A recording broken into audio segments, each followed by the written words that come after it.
হোয়াটসঅ্যাপে স্ক্রিনশট নেওয়া কিংবা স্ক্রিন রেকর্ড করাকে কিভাবে আপনি বন্ধ করবেন, আমি 100% বলতে পারি হোয়াটসঅ্যাপের এই সেটিংসটা অনেকেই জানে না। এই সেটিংসটি করার পরে আপনার হোয়াটসঅ্যাপে স্ক্রিনশট কিংবা স্ক্রিন রেকর্ড আর কেউ করতে পারবে না।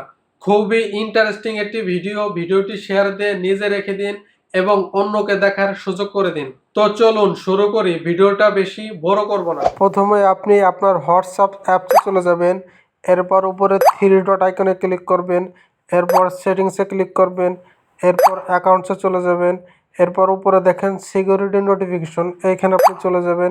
এরপর এখানে দেখেন লেখা আছে ইওর চ্যাট অ্যান্ড কলস এয়ার প্রাইভেট, অর্থাৎ আপনার কল এবং চ্যাট প্রাইভেট থাকবে।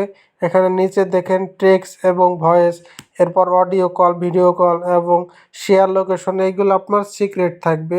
এবং নিচে দেখেন এই সেটিংসটা জাস্ট অন করে দিবেন, তাহলে আপনার কেউ হোয়াটসঅ্যাপে স্ক্রিনশটও নিতে পারবে না এবং কেউ স্ক্রিন রেকর্ডও করতে পারবে না। আজকের মতো আমি এক্সেল নাজমুল ভাই এখানে বিদায় নিচ্ছি। আবারও দেখাচ্ছে অন্য কোনো এক ভিডিওতে।